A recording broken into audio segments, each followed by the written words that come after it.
as far north as Marauder's Arch, as far south as Booty Isle, as far east as Ruby's Fall, and as far west as Mermaid's Hideaway, Pirate Talk Radio proudly presents the most in-your-face Sea of Thieves podcast on the waves. And now, broadcasting from his mother's basement, the biggest idiot to ever pick up a cutlass, your host, Davrim.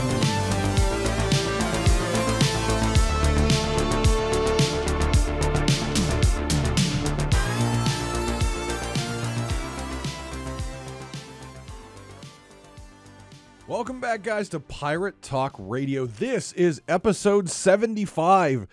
I am Davrim, and I have a special treat for you. It was a rough week for me. Didn't get around to a whole lot of anything because of work. And a buddy of mine, Captain Logun of the Keelhauled Podcast, also had an equally long week. So we sail on Saturdays around 4 p.m. Eastern Standard Time. And we both agreed that neither of us had anything recorded for this week, and his episode comes out Monday. Mine usually comes out on Saturday, so this is going to be a late episode for everyone. But we both agreed neither of us had time to do what we needed to do this week because of our real-life jobs.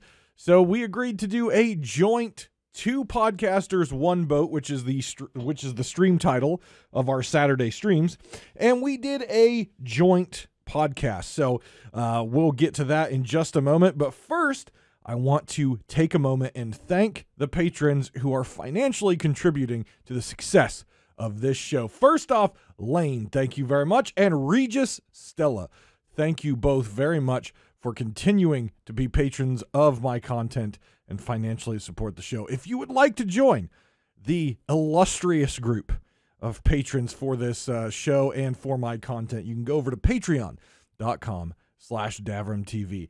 Without further ado, this one's going to be a long one, and we get into a lot of topics such as patch 2.5.3 and how awesome it is, along with we just played the adventure together. So we're going to get into adventure number 5 and talk about what we liked and what we didn't like about it. And I can tell you right now, this is going to be a good episode if you're a rare employee, because usually I'm yelling at you.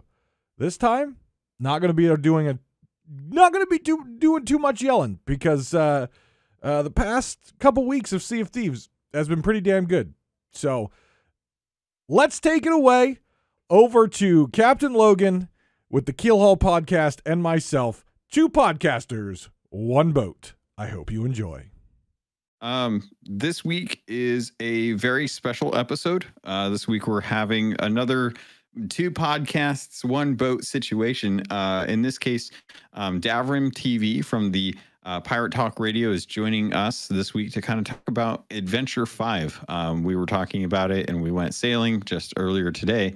And honestly, neither of us had really worked on the episodes for this week, and we figured, why not go do the adventure together, get our thoughts together about it, and then come together to kind of talk about it, as well as the recent patch notes, which aren't honestly really big because we're kind of at the tail end of Season 6. We're literally just getting an update to the Emporium and a few changes that I figured we could cover. But before we get into that, Davrim, how are you doing? Welcome to the show again. Oh, thank you. I'm doing. It was a long, rough week. I know your week wasn't too much better than mine, but it was a long, rough week. So getting to play a little Sea of Thieves today was really nice, and to especially play through this adventure, which we'll talk about, but I think it's the best one they've done. It was just really fun, and it was really nice. Yeah, I had a really good time with this adventure as well, too. So to kind of fix things, we're both kind of doing our podcast together here. I wanted to jump into the release notes, at least for my show last week. I didn't get a chance to cover these. It was the Gold Hoarder episode. So I wanted to dive in a little bit about some of these changes that came to the game, as well as the updates to the Emporium. Get your thoughts on them, because I know how I feel. But we got the Pirate Emporium update, which brought in with it the Prehistoric Plunderer collection. And it was a whole new livery set, a new costume, as well as weapons. How do you feel about these type of cosmetics versus more of the realistic stuff that we typically get? Yeah, I talked a little bit about it last week on my show, and I called it the Jurassic Park set because the Jurassic Park movie just came out. Yeah, 100%. I Well will say timed. this. I like the ship. I mean, today even, you know me, I've got my set look that I always go with, and today I built a boat that has the figurehead for this set. I didn't use anything else. I thought the ship was done magnificently. I love the colors that they chose to use. I love how both figureheads flow down the side of the boat, which is something I always look for when I'm designing my boat, is does the figurehead flow into the hull? I think it's excellent. Wasn't a huge fan of the weapons. I think they were designed nice. I thought they were on point as far as the prehistoric thing. Just they're not my style, which is a lot of times when I talk about these cosmetics, they're not my style. I see what they were doing, just not my favorite. I did think the costume was cool. Again, not my style, but I thought it was very interesting that instead of doing a typical hook, they did a whole arm that was like fossilized. And instead of a typical peg leg, they did an entire leg that was fossilized. I thought that was really cool and really opened up what I think they could do in the future with more things, maybe like a skeletal style curse that we've all talked about for a long time, or other things where instead of the typical hook and peg leg, they're doing more with the entire body. Yeah. Yeah. And I echo those sentiments as well. I think they did a really good job of giving us something that was really unique and still having all of it flow in very well together. Like it all really does kind of design well. I love the costume itself is nice because the costume feels very asymmetrical. And that's, if you're going to be doing a costume, I think that's a real key thing for me is that I want it to feel like it is an asymmetrical style look, something that you can achieve with just a normal jacket, hat, all that kind of the pants and whatnot. Those are all very symmetrical looks. And that's generally because they're designed for most people. But this was really kind of cool. The only thing I kind of wish was a thing was the costume has an emote where you pull out an amber with a fossil inside of it, and you get a little bit of a hammer, and you kind of tink at it a little bit.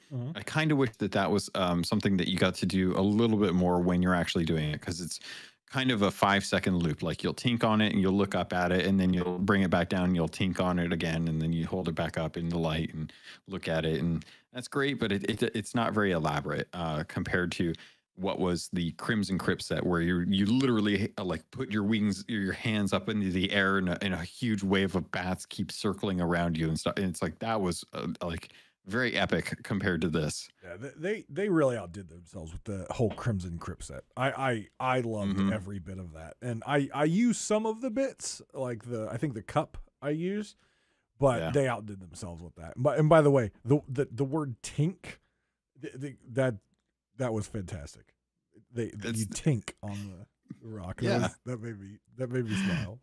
It's great. I don't know about you, but I am actually a fan of the actual weapons, having the kind of the blunderbuss and the flintlock, having like animal fossils within amber being kind of the muzzles. Or the barrels for those was really cool. It was unique. Yeah, I like I don't want to say the concept art because it's not a concept. It's in the game. I like the pictures of them. I thought the pictures are good. But holding them in my pirate's hands and seeing it on the screen, for me, they were a little too chunky. Now, again, they look great, but they looked too chunky compared to the pictures. If they mimic the pictures, I think I would have been more okay with them. But like the blunderbuss has that giant glob of amber at the end. Just a little too chunky for me. The Eye of Reach has a lot of detail in it. And because of that detail, it just gets a little too big and chunky. And I've noticed that with several of their really cool Emporium cosmetics is they push in a lot of detail and it gets a little too chunky. That's my issue with that. I like, I use the 6-pack. I use the obsidian stuff. It's very thin and streamlined. And I really like that. Yeah. I agree with that. I do feel bad for the prehistoric plunderer lantern.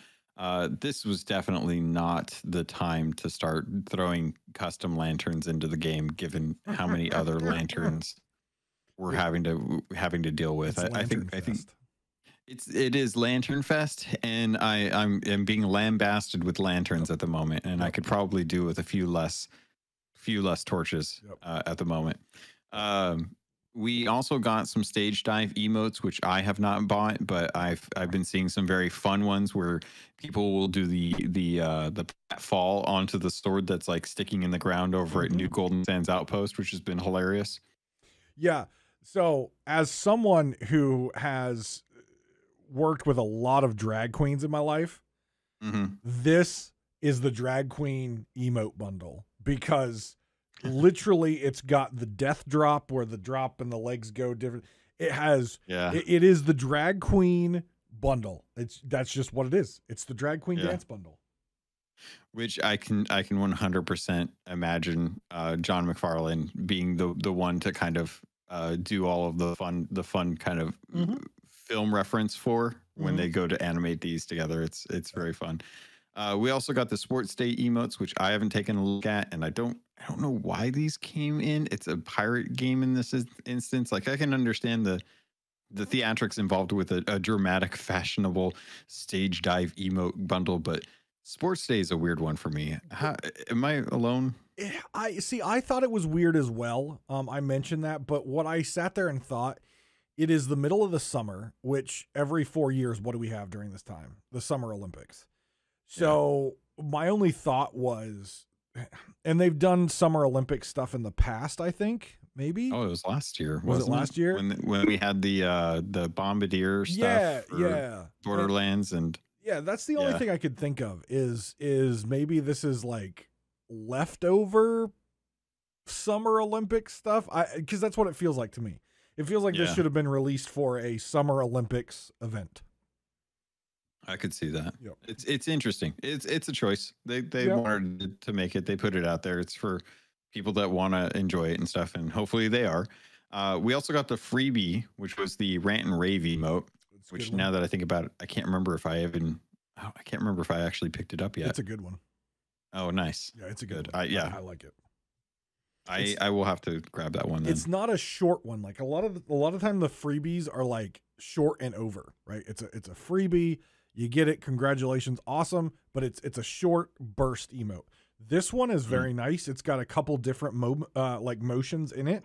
I really like this one. Like it's great value because it's free. But I mean, of all the free emotes, it has a lot more like emotion and movement than, some of the past ones. That's good. Yeah, I'm happy with the freebie emotes. Nice. It's a nice way to get people into the Emporium, which is obviously the goal there. Right. So we also got Twitch drops, which are going on right now, which I didn't get to warn people about last episode, but have you been staying on top of it? I have gotten the first two, which was the first one was the cannons, which is the first time that they've used fluted cannons that are short barreled. So they're short barreled fluted cannons. Still not good to aim. Not good. Not for me, at least. Yeah.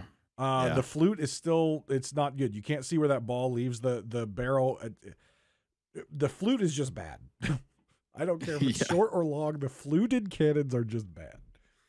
I don't know why they're doing those, man. I don't know. I mean, they're big, what the Insiders ones were fluted because they're an off scheme of the Obsidian ones, which are fluted. It's just like, come on, stop with the fluted.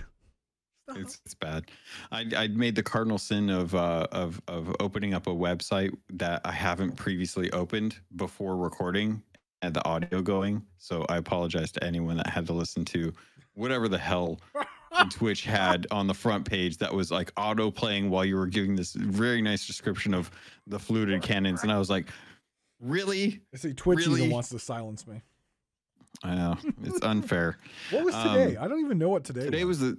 Today was the Twilight Hunter capstan, and then tomorrow is the Twilight Hunter sales, and then Monday is going to be the Twilight Hunter flag, which is just a black flag or a dark blue flag.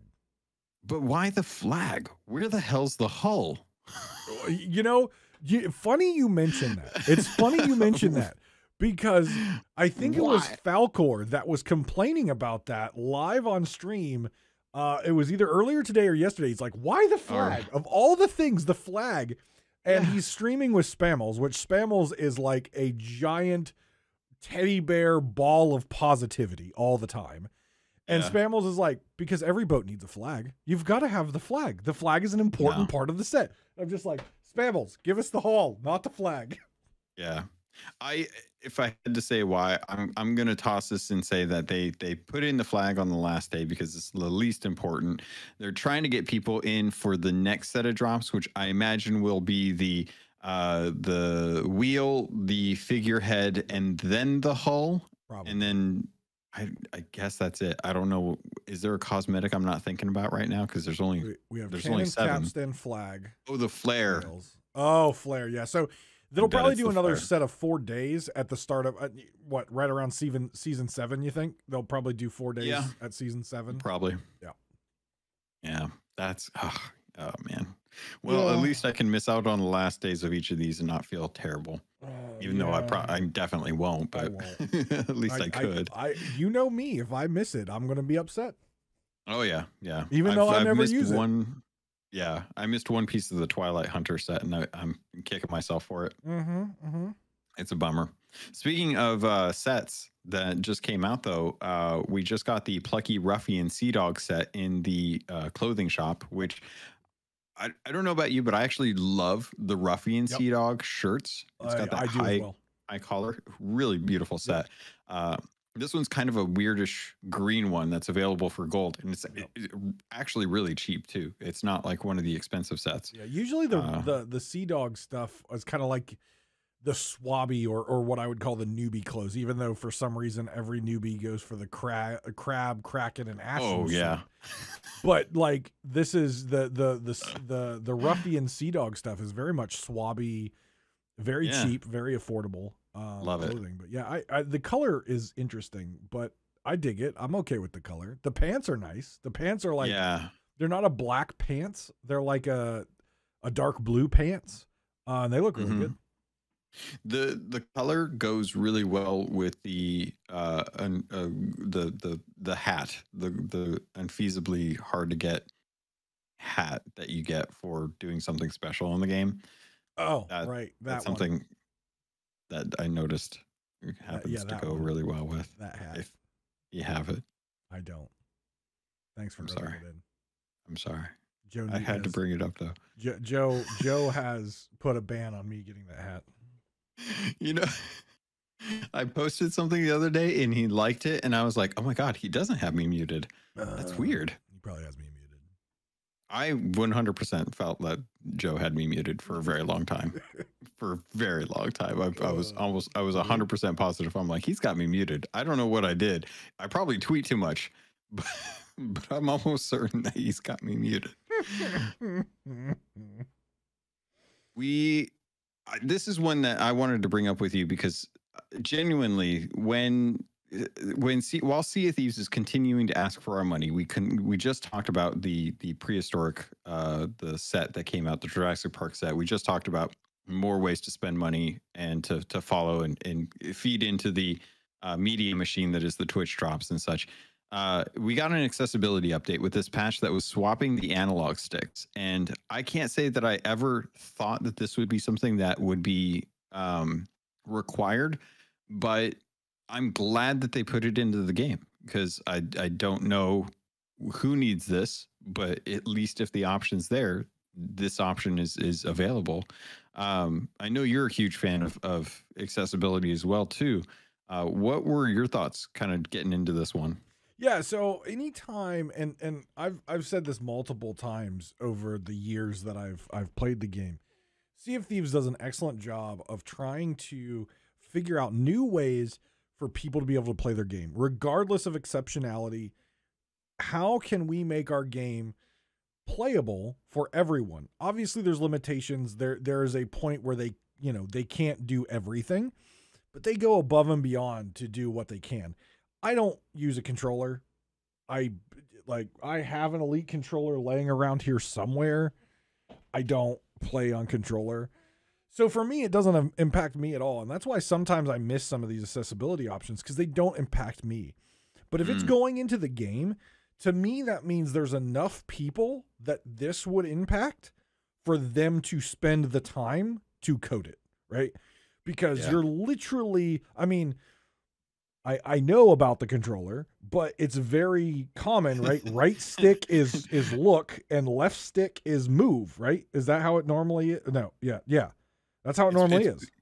You know, it's been a while since I've looked at controller, but yes, last time I looked at controller had right stick look, left stick move. For every game, right? For every like first person shooter game, that's how it is.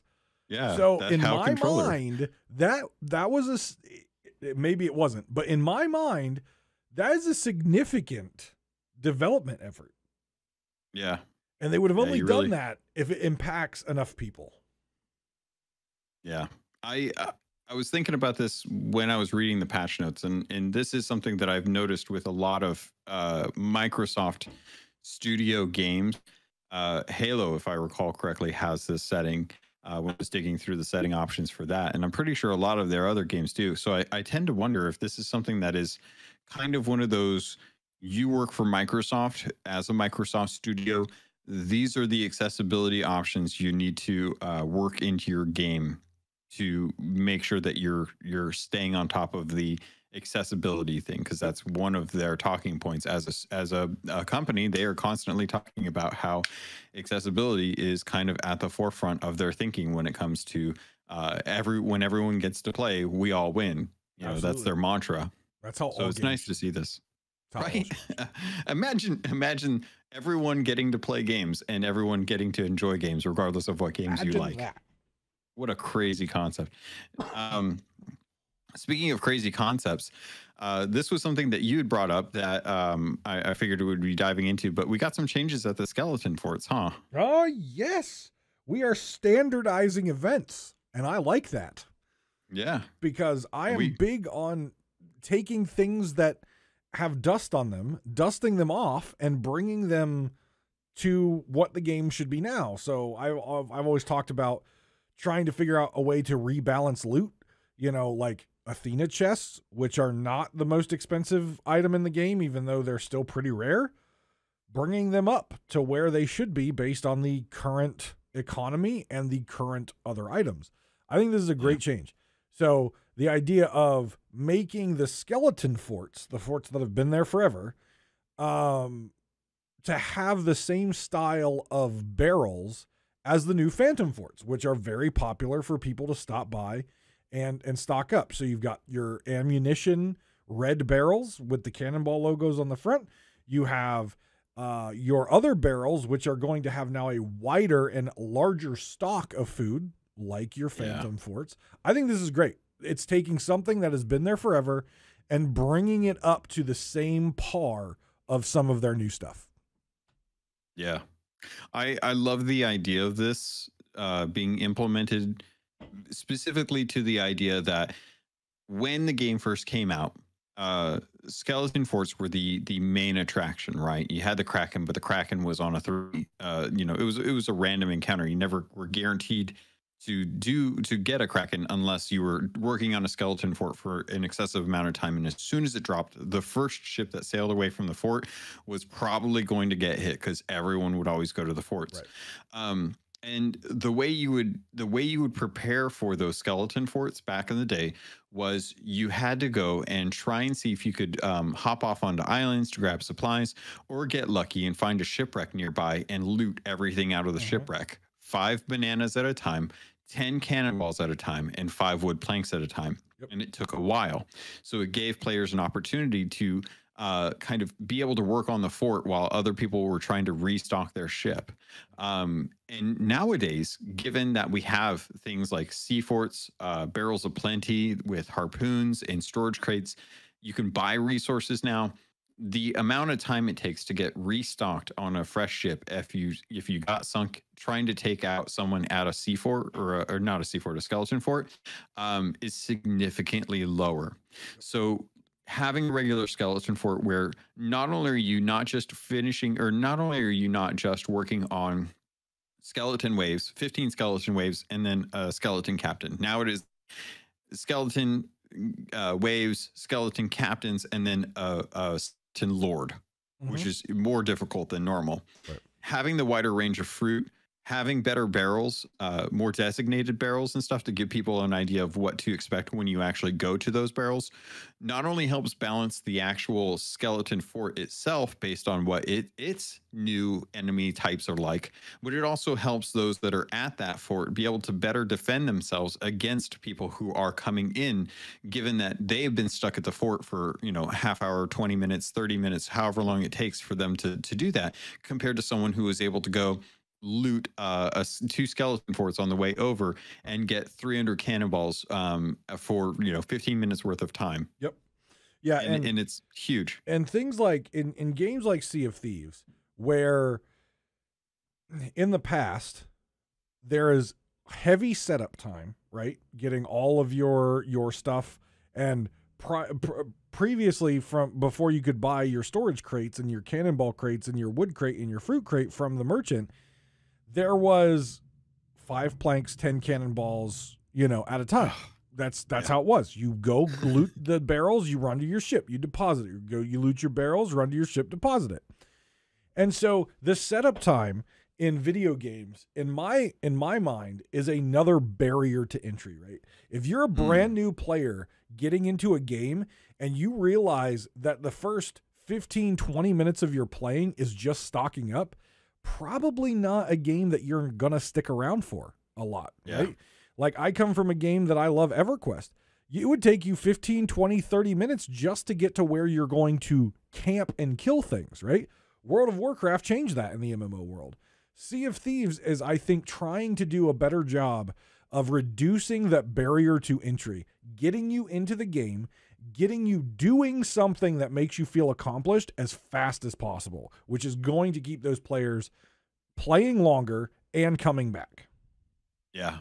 Yeah, 100%. And I think that that's a great way to kind of segue into what is kind of the main topic that we wanted to touch on, which is how do you get players invested in a games as a service when you have 2 weeks of time frame where there's a new adventure. So we got Adventure 5. It finally came out. We got a really awesome trailer this week that really kind of dove into the kind of setup for this adventure. If you guys haven't gotten a chance to watch it, I definitely recommend doing it. It's a couple minutes, and having the barrier to entry lowered for how long it takes to get supplies, how long it takes for you to get out onto the sea is going to be great for folks who want to go and see these trailers and experience whatever the hell's going on in Sea of Thieves without feeling like they are hindered by being prepared or being properly stocked on a ship. It's like that. It's great that you don't necessarily need to do everything, because by the time you get onto a tavern, you should already have a better supply of ships or stocks on the island that you're able to grab with a storage crate. The thing that I would love to be able to see is if they are going to have a wider array of food and supplies on forts. I hope they do this for the outposts, because the outposts are kind of a mix. And forgive me for who it is that's actually one of our Discord members was actually kind of doing some research on this, and I can't remember where they posted it, which is a bummer, but they had kind of a spreadsheet going based on the supplies that they would get at taverns or outposts compared to sea forts, and the discussion was kind of like, this is what you would get at an outpost versus what you would get at a sea post. And sea posts had typically a guaranteed more cannonballs and planks, but the wider array of food was more meat based at the sea forts. And it was like, well, that right there, that is a huge difference between what's available at a lot of the taverns. And I think that the taverns really do a good job of giving you the base supplies that you would need, but nothing that would progress your like hunter's call. Like, you can't pop into an outpost, grab a whole bunch of fish and be like, all right, cool, now I can head over to a hunter's call and be able to do this without working at it at all. But I do hope that they broaden the amount of supplies that you're able to kind of bring them up with the rest of the sea posts. Yeah, and that goes back to the skeleton fort we talked about just a little bit ago, and it goes back to what I was talking about rebalancing the loot, right? More rare loot giving you more gold. We have all these awesome places now, skeletal forts, phantom forts. We've got all these awesome places that give you supplies of plenty, but you have to sail to them. I think the next stage of that, and now I agree, I don't think you should be getting pork chops and potentially rare fish out of outposts. I don't think you should be getting that, right? Because then that's going to mean you go there, you don't have to fight anyone necessarily, you get your thing, you go to the hunter's call, you turn it in. Yeah, no, I don't like that. But maybe a pineapple, a couple mangoes, some more cannonballs, chain shots, a couple curse balls, kind of bring the outpost barrel loot up to not to equal of the skeleton fort or phantom fort, but just give you a little bit more. So you don't always have to go to the skeleton fort or the phantom fort before you feel comfortable sailing out. You've got a good stock of a variety of things that are going to help you. Yeah. Yeah, I definitely like that. I hope they continue it. I do too. I hope that this is just kind of them taking a look at, and this does kind of fall into the quality of life stuff that we're constantly asking for. We want them to keep things balanced between the introduction of new stuff so that, yeah, sure, it's great that that's new, but, everyone is still working on other stuff as well. It's not like people have stopped. Well, I mean, probably a lot of people have stopped the shrines and the treasuries. I can't see anyone going to do those too often. I never started them. Yeah. I know. I do want my coral curse, but I'm so anti shrines and treasuries. Like the bad taste in my mouth when those came out, I was livid. I was like, what is this crap? Well, we don't have to talk about that. We can talk about the undocumented change that we got that I think impacts the game more than anything that season 4 brought us, and that was the reduced time for getting on to the ferry and then getting out of the ferry. It is actually documented. Was it documented? It is on the patch. I didn't see it in the patch note. Oh, is it? I don't. It's that's right. You're right. It's performance and stability. Improvements make to reduce scenarios where players can experience extended black screen load times when using mermaids or returning from the ferry of the damned. You know what I was thinking of? It was they never said the time it takes, correct, which everyone seems to have an opinion on. In my experience, I counted as 15 seconds down from 30, but I've been told that that's wrong. So who knows? End of the day, what I will say, and there's a lot of people out there on Twitter and a lot of people out there on Reddit that are angry, and we experienced one of them tonight on the seas who was angry because they failed to sink us because, and I quote, I miscalculated the new spawn timers. I want to make this very clear. These aren't new spawn timers. These are the original spawn timers. The game was bogged down with server performance and bugs and issues. That is why you had the extended black screen. That is why you had the extended time in the ferries. It was not the original code. It was not the original intent. They have brought the game back to where it was, where it started. If you're not good enough to still sink a ship now because you don't have to fight them once you kill them once, you need to work on your skill, because the game is now better because players get to play Sea of Thieves, not Sea of Black Screen or Sea of Ferry of the Damned. I feel like I need to go back and watch an old video of me dying and coming back to the ferry and clock it, because I remember it being longer. I know that we've had the issue with the extended black screens where it was buggy. It was definitely buggy. That person, they, and to whoever you are, I just want you, if you happen to be listening to this and you happen to come across a sloop and you were solo on a blank sails galleon at Sanctuary Outpost, you didn't account for the sloop having 2 people. You killed one, and then I came back from going to the bathroom, saw that our mast was down and Davrim was dead, and I was like, oh, I should probably go help. So I came back and I killed you as you were sitting there face deep into our storage crate, and you got bitter about it. But that's okay.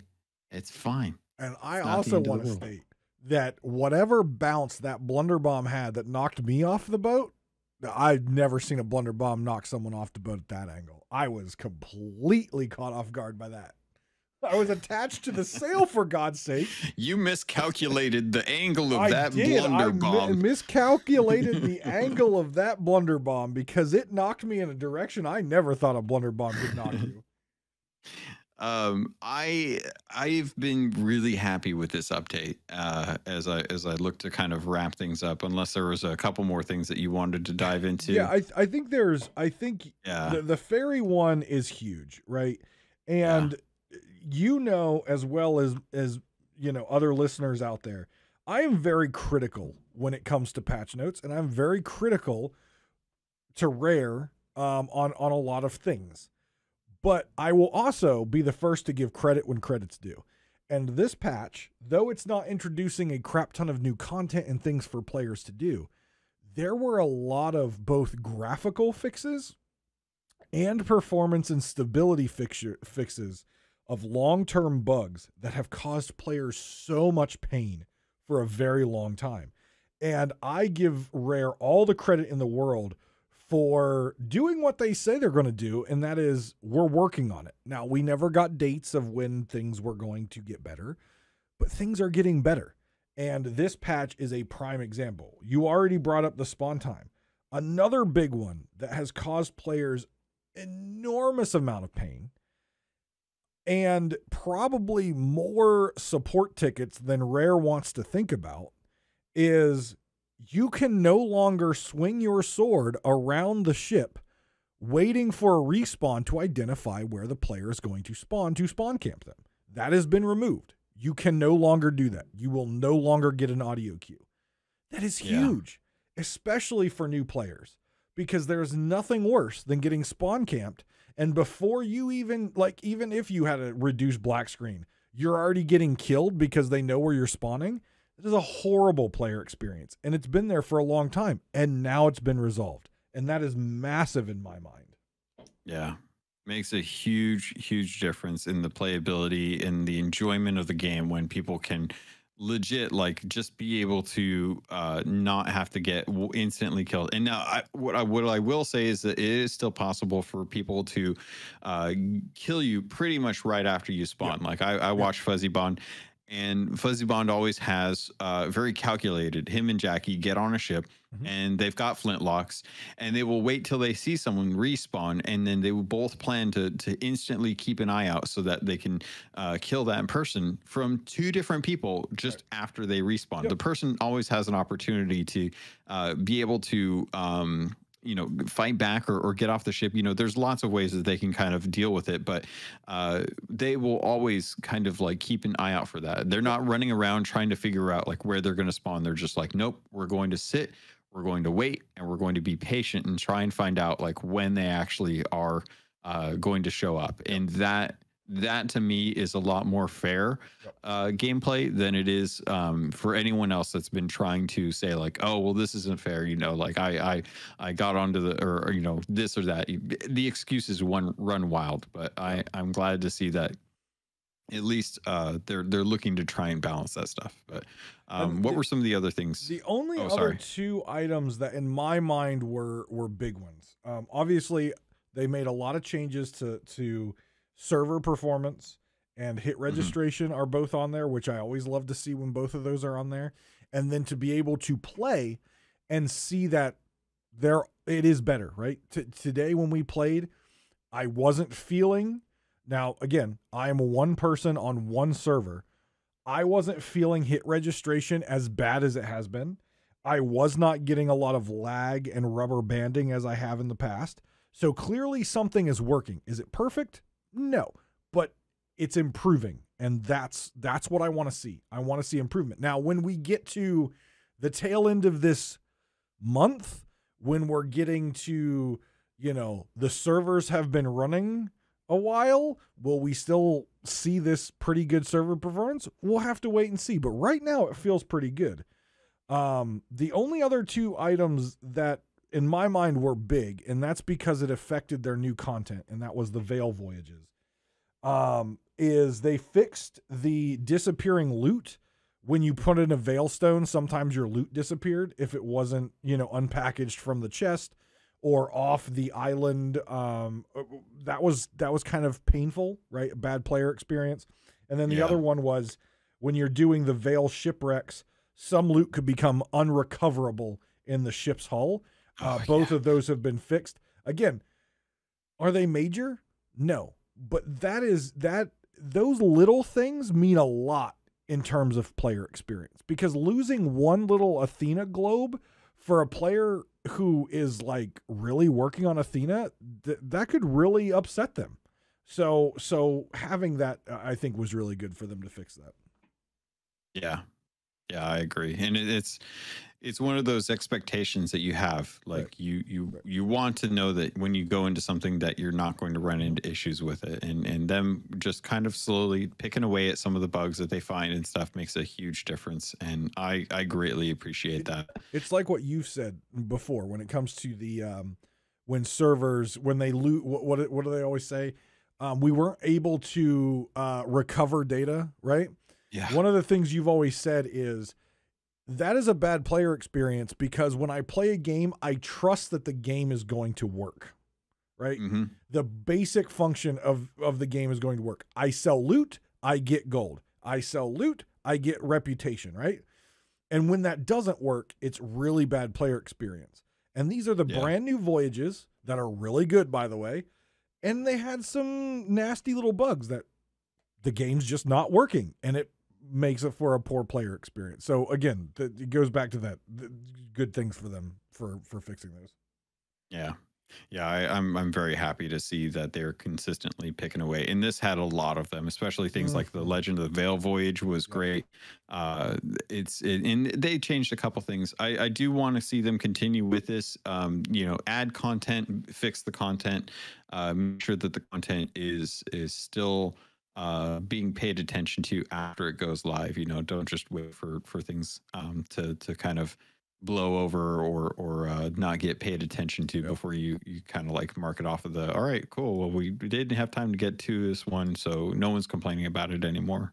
I noticed that whoever they have writing the patch notes now clearly doesn't have have an evil eye out for me, because they mentioned a particular blanket and pillow setup that was improperly added to the sloop. And prior to this patch, it has always been referred to as the comfy mattress, which has triggered me since the very first time I've seen it, but they keep calling it the comfy mattress in the patch notes. And I swear it's because someone knows that I don't like that and wants to get me riled up. This time it is known as the sloop's bed. So thank you for not including comfy mattress, even though pets can now be placed on the sloop's bed. To me, does not seem like a good use of development time, but that's fine. Yeah, it's I think they're doing it for the photos, kind of like emotes. Absolutely. And that's one of they're those. They're trying to standardize all the ships, right? They're also trying to do that in light that Captain sees on the way.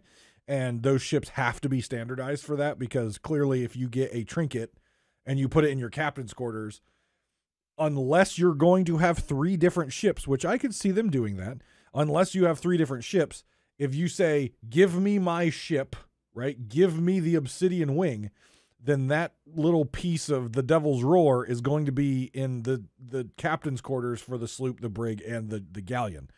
So they need to have standardized boats in that regard to make that work properly. Yeah, they really do. Hey, you want to know something really, really kind of weird? What?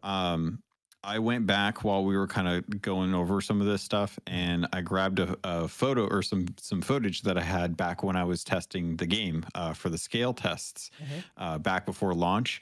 And there's a point where I actually recorded how long it took me to go from dying at an outpost where I turned in someone else's loot and getting back onto the boat. Yep. And I kid you not, it took me from, because the video kicks off at 1 hour and what is this, 17 minutes 5 seconds, and I do not get back onto my sloop until 1 hour 18 minutes, almost a full minute of time before I got from the ferry to my ship. So it has definitely been a lot of time on the ferry for a long time, and I would rather have the 15 to 17 seconds that it is now. And a minute doesn't sound like a lot of time. A minute in the grand scheme of things is not a lot of time. In Sea of Thieves, a minute is an eternity. Yeah. It's a minute is literally an eternity in this game. No, you know what's really crazy is after I got back on the ship, my ship had one tier 3 hull and it was only half full. Yeah. Which is crazy. Right. It's crazy to me to look at this old footage. I might have to post this up somewhere. But think if you had fired off and boarded another ship with that tier 3 hull, you fought on that other ship, got the other ship sunk, and still had to wait another minute to get back to your ship. Like a minute is an eternity and could really mean the difference between sinking and not sinking. Yeah. In so many cases, that's a long time. So I'm very happy for this change. I think it's a very positive change. It's going to keep you on your toes when you do actually, like we went and sank a ship working on a sea fort today, and you were legit like counting down like the time that you thought that the ship was going to see respawns. Like you were calling it out. I was on there.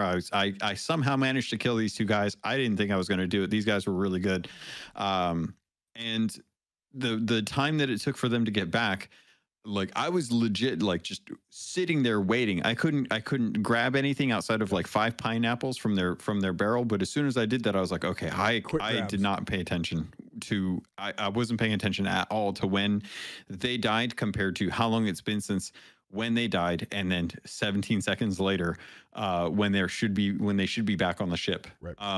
But it did help sink because I was prepared. I wasn't waiting around. I didn't get distracted by sticking my heads in barrels. Right. It keeps you on your toes. It keeps that. I mean, I know your adrenaline was pumping because you were saying it was pumping, but like that makes the game more exciting. Like how exciting is it when you get on a board and you kill everyone and literally you just stand there for like 30, 45 seconds and just like waiting for it to fill fill up with water. Yeah. It's like, yeah, cool, you got the sink, you got the loot, but wouldn't it have been more fun if the fight was better than just, oh yeah, I'm waiting, I'm watching it fill up like a bathtub? Like, it's not fun. That's not fun. And what's really interesting about this is I watch a lot of streamers because I'm working all the time, and it's very interesting. Even the division between Sea of Thieves partners. There are some partners that are like just annoyed that players can get back and fight them, right? They're just annoyed by the fact that they can come back quicker and fight them. And then there are other partners that are like, thank God it's back to the way it used to be. Like, yeah, it's more fun now. People get to play now. I get longer fights now. It's not, oh, I blow a couple holes in your sloop and drop your mast, I board, kill you, and it's over. Like there's and then you server hop, right? It's keeps you going. It keeps the battle going. This is an excellent fix. It should hopefully keep people more engaged with the actual fighting aspect of it, as opposed to we killed them. We got a 30 second to 45 second wait time before they show up. So let's just loot everything and whatnot. It's like you're not gonna really do. And this is, I think, one thing that speaks to your play style, and then I kind of want to move on to our thoughts on the adventure, if you're cool with that. You like to put your supplies in the barrels. You don't like to hang out and keep them in the supply crates, which if those guys, I will say, the Reaper that we came across at the Sea Fort, their barrels were super stocked. I had full pockets, so I got through the fruit that I ate, and I was pretty much out. Like I was shoving fish that I had that I wanted to turn into my face because it was all I could do to try and stay alive. But their barrels were stocked full. We didn't get any of that. None of it. Because they had, and it's not because they didn't have storage crates. They had 6 storage crates. Every single one of those was completely empty, and we were 100% denied all of their supplies because they respawned fast and they sunk after the second kill. Right, and they proved that they were a good crew that could recover. So it wasn't like, oh, we were wasting time. No. You couldn't get the stuff in the storage crates because they would kill you if they got back on there and your head was in barrels. It would have been over. And they would have been able to recover. Even with me cannoning them, they could recover. They were 2 great players. Yeah. And they were, and I will say, whoever you guys were, definitely thank you, because you guys GG'd after the fight, and we didn't see you again. We fully expected you guys to come back, but thought they were coming back. Yeah. But it was a really good fight, and that's what I love to see in this game. That's one of the things that I love is we came across them. We were intending to go do a shrine.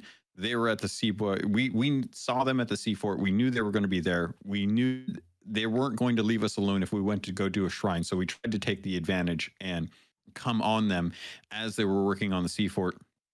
They totally saw us coming. They were very prepared for it. They got a bunch of shots off. We just happened to get enough shots off, and then I went and boarded them. And it just happened to be out of luck that I didn't die, because there was very, very few times where I wasn't close in the red to dying. And thank you to the pineapples that saved my life, because holy crap. But we had a really good time sailing today. I know that we typically try to sail on the Saturdays, and you stream a lot more often than I do. So folks will definitely want to check out the VOD for that, so they get an opportunity to see both of our perspectives for that fight, because that was a good one. It was. But let's talk about Adventure 5. We got to walk through basically all of Adventure 5 today. It's going to be available for the next couple weeks. And this was probably like, and I agree with you. I think this was my favorite adventure so far. This has definitely been up there with what I want out of Tall Tales for an adventure. And it's not quite up to the Pirates Life Tall Tales that we got last year. But the storytelling, it's focused on Sea of Thieves characters. It's done beautifully in game. And the flow and the expectation and the changes that they've made to this adventure makes it far more accessible and a lot kinder to people to be able to do within 2 weeks, especially if you don't have a lot of time. But what are your thoughts on this? Here's and I've talked about this with previous adventures, such as the Shrouded Ghost adventure, the Rescuing the Golden Sands adventure. Even the one we just got done with the War for Golden Sands. And I keep saying this. They're grand. They're beautiful adventures. They have some cool story.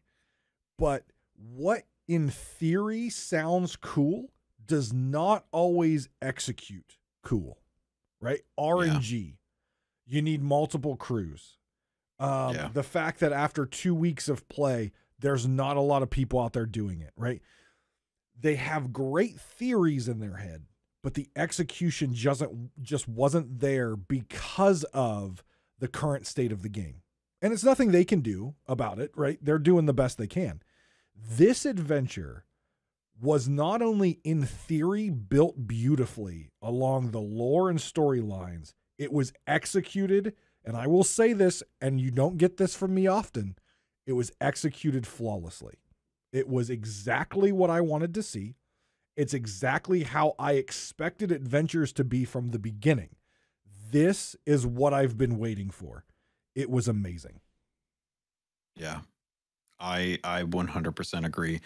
I wanted to kind of preface this before we get any further into this, that there is a chance we are going to be talking spoilers. So if you have not done this adventure yet and you've been holding off for a time when you can jump in with your crew, I would probably hold off on the rest of this episode, because this is going to be where we kind of spend the rest of our episode talking about Adventure 5. And I want to get into the lore about it, because I love that they've put out so much that isn't required for you to do. So if you've been holding off or you haven't quite done it, put a pause on this episode for both of our episodes and come back to this once you've gotten a chance to dive into it, because I would love to be able to talk about this, and I don't want it to ruin I don't want it to be ruined for you because you didn't get an opportunity. So hopefully this has been enough leader for you to make that choice to say like, okay, well, hold on, I'll pause this. I'll put another podcast on. And that way, when I get a chance to go do the adventure, I can enjoy it, have the same experience that we had going through it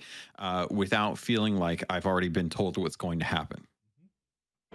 Yep. So with that, spoilers have been warned. We've been diving into this. DeMarco's dead. Sorry, spoilers. DeMarco's dead. Oh, DeMarco's, yeah. Yep. Well, yeah, about that. I'm still hoping he's alive. I don't think it's going to happen, but I'm still hoping he's alive. Someone else is dead. Someone else is dead. And we found out about this thanks to the cinematic trailer that was released on Monday that we haven't been able to talk about. But we found out that Merrick was killed. He was sent to the ferry or the Sea of the Damned, and a lot more has been kind of revealed about the kind of the flow chart, I guess, for the Sea of the Damned and the Sea of Thieves. When you die, you don't immediately go to the ferry. The ferry is where you show up that you recollect. But if essentially you get sent to the Sea of the Damned, you're not always transported to a version of the Sea of the Damned, much like Sailor's Grave from A Pirate's Life, where it is kind of a haven for lost souls. But you're essentially dropped on a beach. And there is a dock, and the dock is where a lot of the ferryman's associates, the race, are there to kind of help usher you onto the boat. They're punching tickets, essentially. And we got an opportunity to see some sailors who are part of the first crew kind of greet Merrick on the beach and be like, oh, hey, you might want to get in line because you might not make it on this boat, or, you know, hang out here, whatever. It's totally you. I'm going back to the land of the living. And it was jovial. It was great. It really shows the testament to what I love about Sea of Thieves, which is we're all here to have fun. Right. And it's not about, you know, like, oh, I died, I lost my stuff. It's like, you know what? You died. It's fine. You'll come back. It's not like death is a permanence in Sea of Thieves. Unless you get sent there and someone's waiting for you and it's not the Wraith or Shelley. That's right. Shelley was also in that, in that trailer. Yeah. And can I say, John McMurtry, I love your writing. I think you've done a stellar job with the cinematics and coming up with the scripts for this. I know if Mike Chapman had his say of this, there would have been a no tickets reference smushed in here from Indiana Jones. There would have 100% been like Shelley punching the ghosts' tickets as they were getting onto the ferry of the damned, and there would be one soul who didn't have their ticket, and Shelley like moves her claw to like, you know, do the thumbs like get this guy out of here, and the Wraith just picks him up and chucks him into the sea. Like I 100% expected something like that when seeing this, but that's like such a personal thing for me to be like bugging Mike about. But what did you think of the setting, the atmosphere, the bits of lore that was implied through the cinematic trailer? I want to get your thoughts on this. So first off, Shelley is part of the Dark Brethren, confirmed. And second, and I have been on Twitter warring about this specifically with Dre. The reason Merrick is dead is because you all saved Golden Sands. You doomed him to die. So I just want to get that out there right now. The reason Merrick is dead and you can't turn in fish, I predicted this. I said Merrick's going to die, and now you're not going to be turning in fish in the middle of the map, and you're going to be upset. This is your fault. It's true. Merrick definitely wouldn't have died if we had destroyed Golden Sands and put everyone that was there and killed them all. Well, my thought process is, here's my thought process. Okay. We see the Dark Brethren, at least part of them, in the trailer, right? We see Wanda with an A, and we see your favorite buddy Duke. Yeah. 50% of the Dark Brethren court. Right. They're there. And so the Dark Brethren don't like Flameheart. Flameheart clearly doesn't like the Dark Brethren because he wants the Sea of Thieves for himself. Had we won at Golden Sands, and when I say we, I mean the Reapers team, we would have broken the veil, which means the forces of Flameheart could be hunting the Dark Brethren, and I guess then who's not killing Merrick? The Dark Brethren. It's true. Yeah. Oh, see? You wouldn't have had this Solved. as an opportunity. Flameheart definitely wouldn't have killed Merrick out of spite for trying to save Merrick Golden is Sands. piddlings to him. He's like, fisherman, don't care. Why bother? Right. So I not even his wife cares about him. Not even. I even checked today on stream to see if Sarah cared that Merrick was dead. She doesn't even know. No clue. Know. No one knows. Everyone else he's off is worried shark about hunting, where he's at. and she's going to be mad when he gets home. Oh yeah. So I liked the trailer. And the reason I liked it was, and I'm going to put aside that I'm going to try to put aside that I just did this amazing adventure. What I liked about it was it gave you enough to spark your interest without telling you really anything. Aside from Merrick's dead and the Dark Brethren has something to do with it. That's all we knew. Yep. That's it. It was great. How? When? Why? All those questions are left unanswered. Who? All left unanswered. It got me excited to play it because I wanted to know what happened. Yeah. And I got to be honest with you, man. I've been enjoying the DeMarco stuff going on. You know, it's been cool to kind of see like how they're doing it, and I have my grievances with it, but I really do feel like this adventure was a way better murder mystery. Oh, I really do. Wait, how many retweets do we have to get in order to figure out who killed Merrick? 0. 0. Because that's what the adventure tells you. Yeah. I absolutely love this. So I love the idea that the Warsmith and Duke they're in the Sea of the Damned. You know, they've been they retreated back there after Pirates left, which I actually forgot about that whole thing. I forgot that they went there. The Gold Hoarder was stopped at the Coral Fortress, and obviously Davy Jones is locked away in the Sea of the Damned right now. So there's definitely been a lot of questions about what's been going on with the Dark Brethren court, and I honestly thought that this was all going to hang up its hat for the rest of the year, and that we were going to focus on Flameheart. But I've actually really enjoyed this because it led to a twist that I 100% was not expecting. So getting into the actual story, if you're still listening to this and you haven't played through this and you're worried about spoilers, what the heck, get out of here. But we start off, Lorena tells us something's going on. We head over to K9 and we meet up with Belle, and Belle uses her lantern to recall the past and show us what's been going on, which is a thing that we did back during the Morningstar Crew Telltale, where we went to Old Faithful, and I absolutely love that. It's one of the things I told Mike about. I was like, I would love to be able to see more stuff like this, more stuff in Sea of Thieves that's happened using the special lantern. Now, back then it was the Ferryman's Lantern. In this case, we're using the reward from the Fort of the Damned, which is a little more empowered, I guess. It's Belle's personal version, which I guess she got, you know, it's a tier up from what the one that we got was, which I don't know how that works, but yeah, because the one that I have from Fort of the Damned definitely does not work like hers does, but they look the same. Yeah. It's a different maker, same product. It happens. Right. You get revisions like this, and they cut out features. Yep.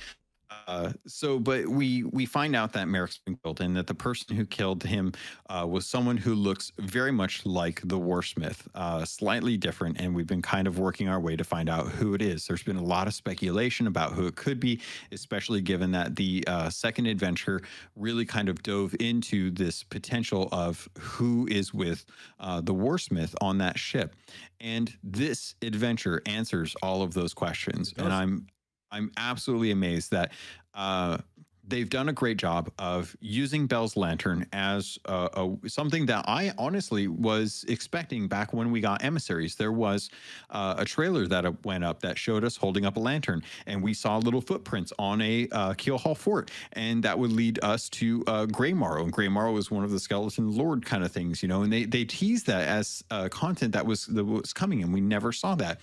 This finally gave us the little footprints. Yep. And we finally got to go and look around and follow the path of the person in very much what I would call an open world tall tale. Yes. Where the walls of it have been blown open. You're available to traverse the natural world as is. The story is happening in the world. Yes. And I love that aspect of it because you still, like, there's been issues. People are griefing the spots. You got to be careful about that. We got trolled a little bit when we went to go do it as well. It was a good troll, though. It wasn't a griefing troll. It was actually a wait, did we leave the sails down kind of moment? Like it was a good one. Yeah, the teenagers hopped into the cop car, turned it on, and and took the parking brake off. Right. Like 100%. Like, okay, you got us. And then jumped out. Yeah.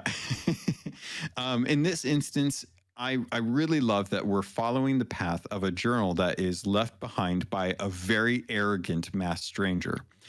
And as we're kind of traveling to and from the different islands, Rare has done a fantastic job of using the trajectory of point A to point B, what is the shortest distance, and then leading you to an island, and then right at the very spot that you would naturally come across as you're sailing to that island, given your past place, is the first point at where you run into the use of the lantern, which you see the footsteps and you see the masked stranger getting off a Reaper's rowboat, and then you follow the path until you come across a journal, and that journal is not integral to the actual adventure, but it is one of those extra things that if you read, not only are you going to get a bunch of lore about, but you're also going to work towards the eventual deeds that you need to do for the title, not even the cosmetic, just the title for this, which I thought was absolutely brilliant. Read them.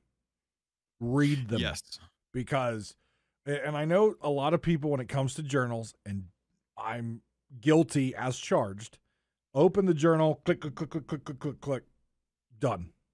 Yeah. Read it, because the first couple are just going to be kind of about this event. Now, they're all about this adventure and what's going on, but the first couple are just basically, hey, you know, I'm running. I'm trying to not get caught because I killed this dude. I'm trying to not get caught. Then all of a sudden it starts to pull in stuff from Adventure 2 cinematic trailer and Greymorrow and other things.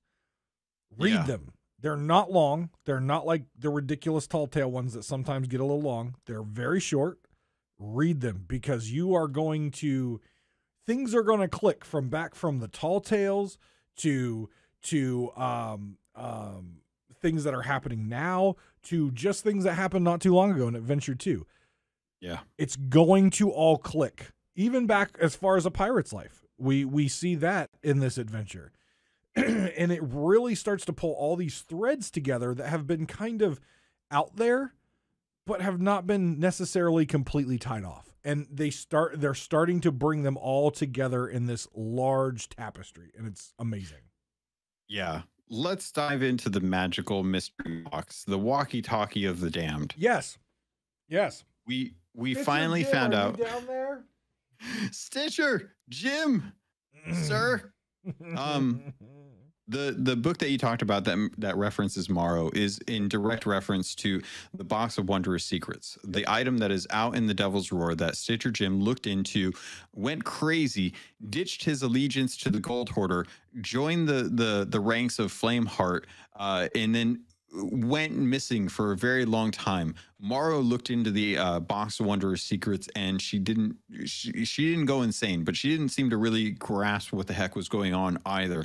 We've seen this as of this update, but it wasn't until the adventure went live that we realized why this is here, why this is in Wanda's Workshop. We've been venturing every time there's an update. We always go out to Wanderer's Refuge. True. We always look in Wanda's Workshop to see if anything's changed. This time it changed. A lot. This time it makes sense. Yep. and I'm so happy for that. The masked stranger goes to the box of wondrous secrets, and when you go in there with the lantern, you get the voiceover dialogue. The voiced over dialogue, which I cannot express, really immerses you into into a story. Is having voiced dialogue. Everyone can appreciate that for the most part. But having her talk to her quote unquote sister, who we know to be the warsmith in the Sea of the Damned, through the box is it's amazing. It's amazing to realize it's like, okay, it's not just a box that has a thing that looks like the Sea of the Damned night sky, but it's actually a way to communicate with others in the Sea of the Damned. And on top of that, that ties into Adventure 1, where the Reapers are trying to get all the boxes of wondrous secrets. Yeah. If it's a communication device between the worlds, it's also potentially a way to get Flameheart back, which is what they're trying to do. It's a way to talk to him and get his orders. Remember the Spanish forces and the Spanish thing, they said he's able to talk to us, right? It's like, this is now starting to tie these adventures together. And again, is this a Flameheart adventure? No. But it gives you clues and information from the other adventures, and it's still along that Flameheart storyline. We're starting to understand maybe a little bit more of why the Reapers were doing what they were doing in Adventure 1. Yeah. One of the lines from the journal says, ghost ships, soul flame captains, flames of fate, all of them weakened the barrier between worlds. It was enough for us to flit back and forth as needed. It's finally they're being able to tie together the lore between why we have these boxes, why they're important. All this information is finally getting revealed through all of these journals. And the story that they're telling is compelling because we're following in the footsteps of someone who is going through all of this for the first time. Being able to follow the masked stranger around and see what's going on in her mind has been fantastic, because you get to see her kind of finding like new purpose and new drive and new excitement in this new world that she's trying to create for herself as you're going through this, and you see the passion that she has and how everything is justified based on what she's trying to do.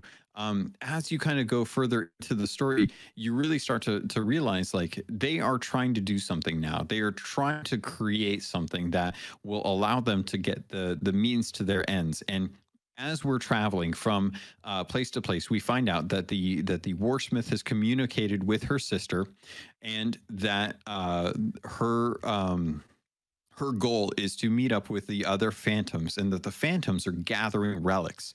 One of them is a trident from a shrine that's nearby Sailor's Bounty. The other is the Fallen Lord, which is the actual gold hoarder's skull, the coral encrusted skull from the coral fortress. And you're meeting up with them, and the reason for it is that the sister is gathering these relics to try and get them put together by one of the Order of Souls mystics. Olga from New Golden Sands Outpost has been kidnapped, and she's been taken to Cannon Cove, and she's being forced to fuse these two relics, a trident and the gold hoarder skull, not to make a gold detector like I thought, but to be able to create an item that allows people to be able to traverse between the realms. Right. And what I find is very interesting through all this is one, we finally figure out the fate of the gold hoarder, right? Because when you end that battle in a pirate's life, is he gone? Is he dead? What's going on? Because obviously Ramsey has said that, you know, with that stain of greed, the gold hoarder is always going to be there. Somewhere, shape, or form, he's always going to be there. Yeah. We killed him at Tribute Peak. We killed him again at the Crystal Fortress. He's obviously going to come back, but we now have closure on that battle because we didn't have closure on that battle. It seemed like he got away maybe with Davy Jones, right? We never got complete closure on that. Now we do. We see a skull. It is now being attached to a Disney stick. And what I find is interesting is the reason this masked stranger, and this is the tie-in that I know you've talked about and what I said I would hope to see. The reason that this masked stranger wants to get away is because she is being convicted of something that she claims not to be responsible for. And that is the death of DeMarco. Merrick's death, she'll cop to. She will 100% say that she is willing to kill DeMarco to get a new life.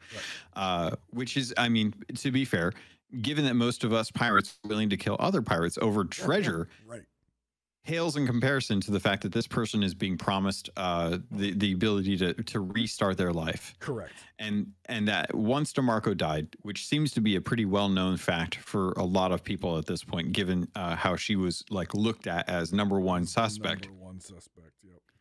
It's clear that this was kind of her way out. Right. This was her being able to get out of town. Yep. And if it required her to work with the Reapers or the Dark Brethren court to be able to get a relic for the Warsmith, to be able to have them traverse between the realms, then that was the ticket price. That was the cost of the ticket to be able to get out of there. And I don't blame her for taking that, because she was in a bad way and she lost everything because of the C4 or the what's it called? The Sea Dog Tavern closing up shop. So I don't blame her. Her actions were put upon her without her choice being taken into account. And because of that, and at this point, it makes me question, is what Ramsey and what DeMarco are doing, are they justifying their actions, shutting down the Sea Dog Tavern, causing these people a lot of heartache and losing everything? Mm-hmm. Is that something that is worth whatever it is that they are trying to do to protect the Sea of Thieves? Right. And it makes me call into question, like, is the Pirate Lord's best interest in saving Sea of Thieves for himself, for us, for everyone? Because people are getting hurt as a result of his actions. He is a pirate after all. So he is it about everyone, or is it more selfish? And what I will say is, we keep referring to the mysterious stranger as the masked stranger as she. If you haven't picked up on it, the name starts with an A. She was a former sea dog. It is, in fact, Amaranta. Yeah. If anyone was not catching on to that, it is Amaranta, and I about lost my shit when she took her mask off. Which was great. Holy crap. The ending to this adventure is so fantastic. So good. The confrontation. It's exactly what I love about what Sea Thieves does. It took you across the world. You got to follow the footsteps. You got the tale little by little, and then eventually it culminates to the very ending where you confront the murderer. You confront Amaranta. She explains motivations, and her motivations are justified given her state. It has her arguing with Belle on a dock as Belle comes to try and call her out, like, you killed someone over this, and with she's like, superhero landing, by the way. With a superhero landing. Yeah, her busting out of the water with the buoy and stuff was fantastic. Freaked me out. Yeah. I about peed tried myself. to get you to back up. I was sitting there like, oh my God, it's Amaranta. Oh, then right next to me, I'm like, oh my God.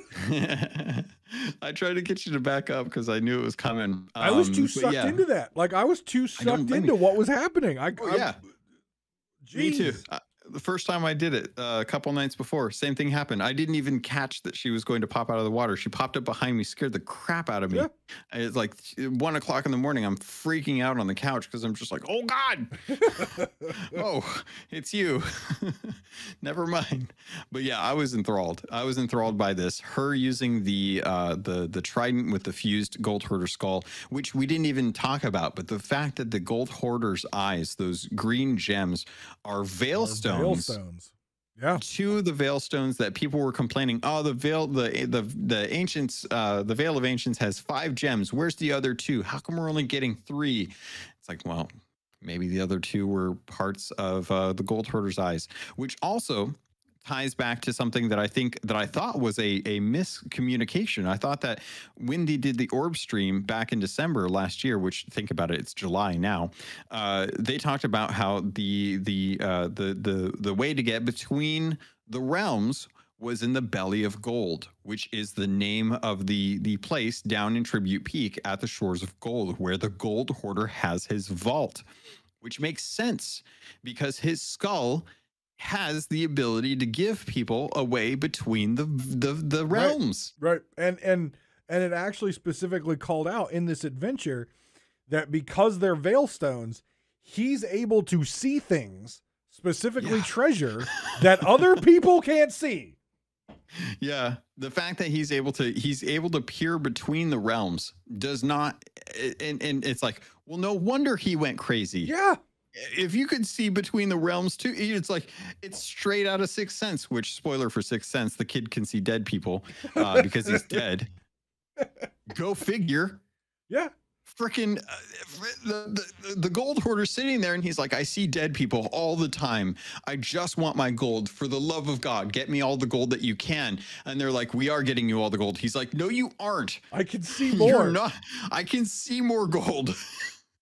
I really hope we do use him as a metal detector in the future. It would be hilarious. But so much lore was packed into the journals. And so much of this information was given to us through a dialogue, through a narrative, through a well-played design. They took us places. They showed us Amarantha, and the fact that, and I'm not trying to, what the hell is it called? Virtue signal here.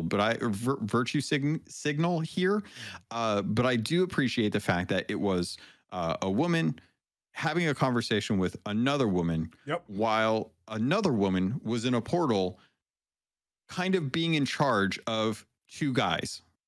Yeah.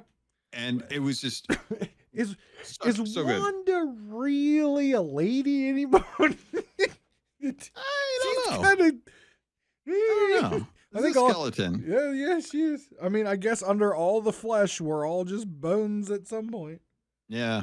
It's the personality, right? It's what absolutely. The personality is a very strong female. Yeah. Very strong. Good question for Chris Alcock. Like, hey, what are Warsmith's pronouns? Right. If you could. But I love the fact that they did this. I thought it was great to have Belle be the one that's out and about doing this. She's done so much better at representing the good nature of Sea of Thieves than Ramses has for the entirety of the frickin', like, the best time that Ramses had was at the end of the Gold Hoarder fight in the original Tall Tales. That was an amazing moment. That and Maiden Voyage are my two favorite things that Ramsey has ever done, but that's basically all that he's ever done. Yeah, he just sits down there and he makes the new Athena pea jars. That's all he does now. Oh my God. All right. Before we get too dark.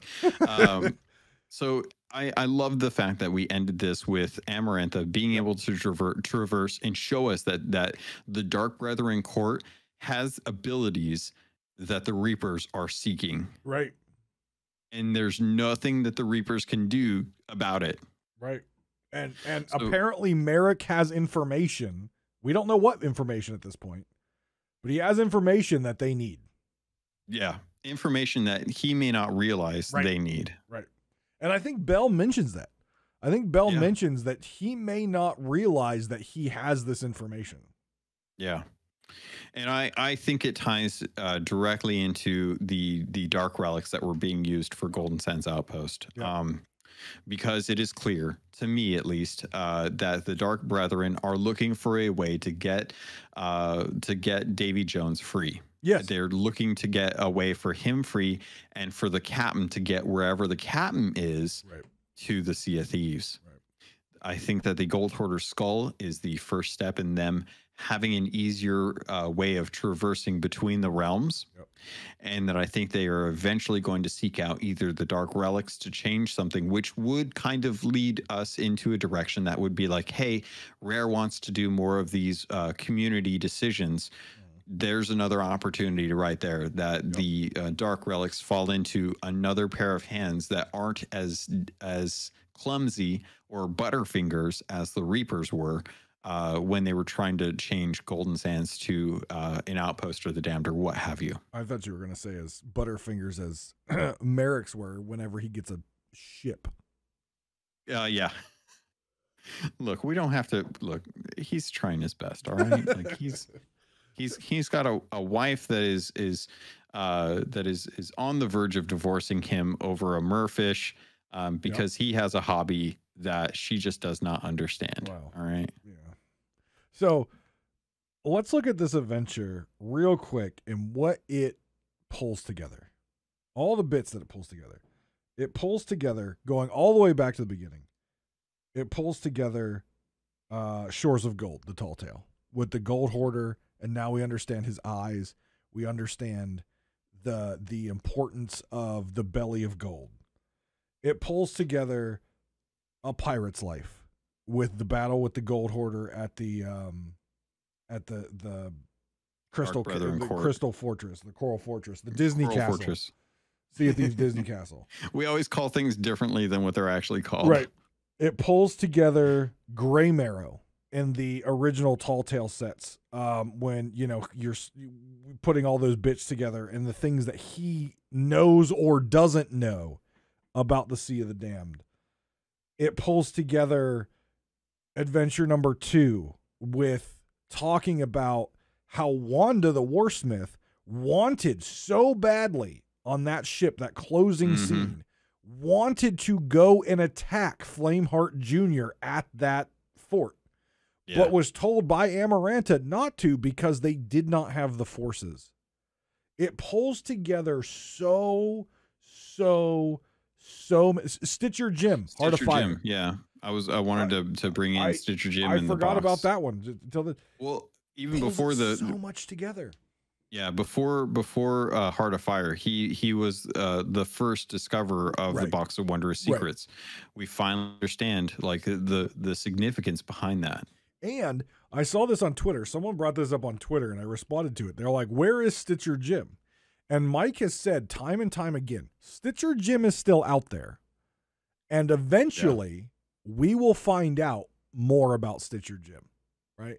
So.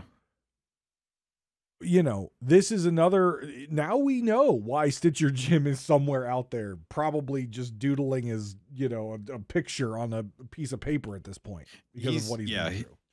He's still alive thanks to the Sea of Thieves RPGs. We found out that he's still alive. Right. We don't know the state of his arm after he stuck his hand into the Curse of Rage or the Chest of Rage. Right. We do feel like, at least for me, I still feel like he is very much infatuated with Flameheart. His place, his hideout is untouched. I imagine that will be the next place we want to look when the Reapers decide to make their next move. And I would not be surprised to find out if he is, because he's a great opposite to Duke. Because Duke feels slighted by Stitcher Jim based on the Box of Wondrous Secrets, the Reaper's chests, the Dark Relics. He was catfished by Stitcher Jim, and I would not be surprised if Duke would be the perfect pairing against Stitcher Jim, as Wanda has Flameheart or Reaper or Flameheart Jr. to kind of go up against, right? Flameheart, I don't think is going to be a physical embodiment, but Flameheart Jr. very much a physical embodiment, a masked stranger, if you will, to Wanda the Warsmith. Stitcher Jim, great to be working with Flameheart in this instance, a right-hand man to Flameheart Jr., working to serve his new master, a perfect pairing for Duke the Dark Lord, who is with the Dark Brethren Court, working with Wanda the Warsmith. And I think it'd be a great opportunity when we finally see these two clashing forces come together in the future, hopefully. And I think you hit the nail on the head earlier when you were talking about the Dark Relics and the information that Merrick may have that he doesn't know he has, and another player choice, right? Yeah. Imagine this. You've got the Dark Brethren on one side, bad guys. We fought them as bad guys in a pirate's life. Flameheart on the other side, bad guy. We fought the head talker in the sky. Imagine if the player choice now is, do I take my Dark Relics to the Dark Brethren and give them to Duke? Or do I take them to Stitcher Jim to help Flameheart? Imagine that choice. Now you're making the players make a choice between two bad guys, or who have been viewed for the longest time as bad guys, right? Golden Sands was Merrick good guy, Reaper bad guy. Like that was kind of how it was portrayed. But imagine, and I love that kind of stuff because you don't get that often. There always has to be a good guy. There always has to be a bad guy. And I never liked that. Imagine if the next choice we have to make is, do we help the Dark Brethren or do we help Flameheart? It's the lesser of two evils. Right. And what a perfect opportunity for people to be like, I want to support the Dark Brethren because I want to have a redemption arc for Duke the Dark Lord, which it's not going to happen, guys. Don't worry about it. It's not. It's a fleeting hope that people are like, I can change him. I'm the one that can change him. I'll make him straight. I want a redemption arc for the newest member of the Dark Brethren Court, Shelly, the crab. I feel like she deserves a redemption arc now. I feel like it. Well, I mean, that's got to be the next adventure, right? Like the next adventure, that's Adventure 6 has to be going after Merrick. Right. But really, we're going back to get Shelly. We're going back to get Shelly. Yeah, we got to go back to get Shelly. Maybe Shelly doesn't want to come with us. Maybe Shelly is perfectly look, hold on. Time out. Think about it this way. Okay, look. Okay, the Dark Brethren Court. Gold Hoarder, Wanda, Duke, and Davy Jones, and then the captain, right? We haven't seen the captain. Not going to worry about him. Maybe Jones. Shelly is the captain. What's that? Maybe Shelly is the captain. See, now you're thinking the way I think. See, Davy Jones locked away. Gold Hoarder, headless stick now. We've got Duke and Wanda. There are 2 more seats at the table. Shelly can fill one of those seats. Look, Amaranta can fill the other seat, and now we've got a full Dark Brethren Court again, and the captain's out there. Yeah, there were scratch marks in the armchair of the head of the table at the Dark Brethren Court. 100% could have been a claw. Captain Shelly. Captain Shelly. Yeah. And the other thing we have to keep in mind while we're kind of wrapping up the adventure and talking about the goofiness that could happen, that probably won't happen. We have coming up at the end of this month, season 7. We know Captaincy's coming, but we also know this thing that we don't know anything about. The Sovereign is coming. Yeah. We are pushing this story. About that. What's that? I definitely want to know about that. Right. We don't know anything about them. We don't. We know the royal sovereign, the sovereign. We've had the equipment, we've had the livery sets, we've had all that stuff for a while, but we've never seen them. Are they a group coming from outside of the seas? Where are they coming from? We don't know yet. Also, we have a captain who's outside of the seas, who's trying to come in through the Dark Brethren. We now have the Brethren as part of the adventure. Could we see, finally, because, by the way, Chapman was asked about that and the Save the Golden Sands thing about the captain. And he kind of got choked up for a second and said, yeah, he's still out there and we'll find out about him eventually. Yeah. But he got stumped. He got stuck there for a second. Could you imagine if this, with the Sovereign coming in, if this is the moment when we're finally going to figure out who the captain is after all of these years? Okay, first off, Captain is definitely Captain Hook, because I am 100% promising people that I 100% stop it. But he's coming as a good guy. Captain Hook always shows up as a good. He has our best interests in mind. There's lots of awesome stuff that I know we can dive into, and we're probably going to have more time in the future to be able to dive into this. If you guys enjoyed this episode, I got to close things up because I just realized what time it is.